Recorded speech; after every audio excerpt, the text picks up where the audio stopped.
Borinquen, today called Puerto Rico, is where the Tainos lived. They were a people who lived in harmony with nature and animals. This story is of a great leader who saved his people from certain destruction.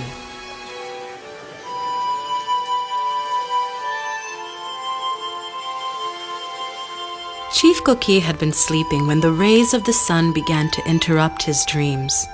His son was playing with a frog, and his wife sharpened his fishing spear. Aguebana! What have I told you before? Animals are spirit guides. Treat them with respect, and they will guide your life in a fortunate direction.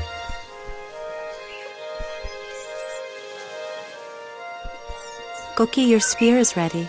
Thank you, Medellin. You're a big help. So you go off fishing. I'll miss you. Me too! Little did Coqui know that this would be the last time he would see them. What creature are you that is following me? Show yourself! Oh. This mischievous frog following him was the golden one he had let free at home. But what Coqui mistook for a rock was actually an odd surprise. The golden frog and his friends carved a mask in the likeness of the chief, a reward for Coqui's prior act of kindness. Hey, where did you and your friends go?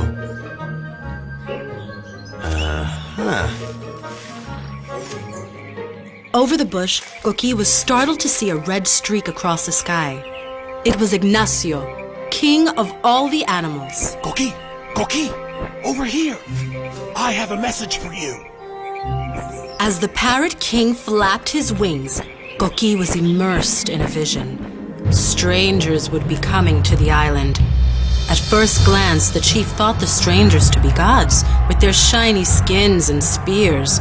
But he realized that these were no gods, but foreign men, coming to wage war and enslave his people.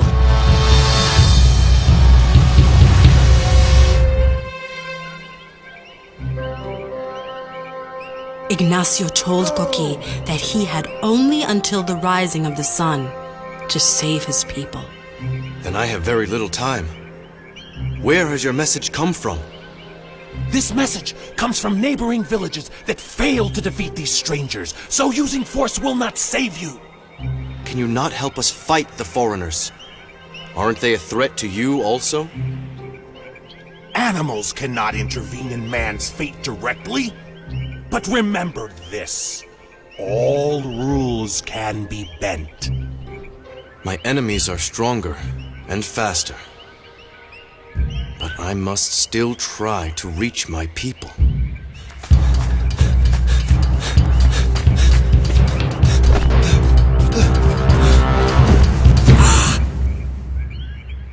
Coqui! We, the frogs, have brought you here in safety. You were left for dead by all the other animals. Thank you, frogs, but I must leave you immediately. Strangers are coming who would destroy us both. I know our dilemma, little chief, and I have a deal to offer you. Drink from our blessing bowl, and your people will transform into frogs. Then they can fool the foreigners and live in peace. That means I would never see my wife and son as they once were. Nor any of my people. What will you get from this change? I am the sole voice of the frogs. If you enter this pact, our people will be united. Then we would have voices. Ignacio says I cannot beat them by attacking or defending. Then this is my only option? I accept your offer. Your choice is wise. Drink from the bowl to take up our agreement. And our people will sing your name until the end of days. Al fin llegamos. ¿Qué es esto? Me dijeron que había salvajes aquí. Pero no es nada más que ranas. The conquistador turned to his men and ordered them to stomp on the frogs. But he found them backing away. tontos! ¡Son solo ranas! ¿Ustedes le tienen miedo a unas pequeñas y feas ranas? And to the foreigner's dismay, he saw the source of his men's fear. ¡Santa Madre de Dios! Monsters with hideous faces whose eyes that were on fire. Coqui!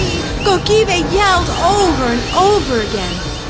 But the conquistador would not let his pride and mission be put down. ¿Qué?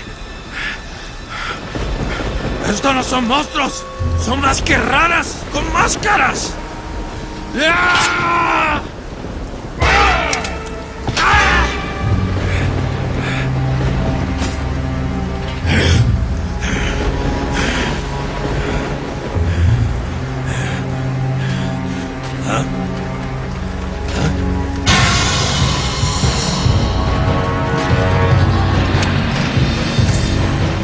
I am Coqui, of the frogs and Tainos. You will remember my name until your puny life is over. Now I bid you to leave my home. While his men rowed back to the ship, the conquistador crawled all the way back to the shore. Coqui succeeded by turning his people into frogs and fooling the Spanish. But even the brave and wise Chief Coqui could not stop the future, and the island was taken over for a long while.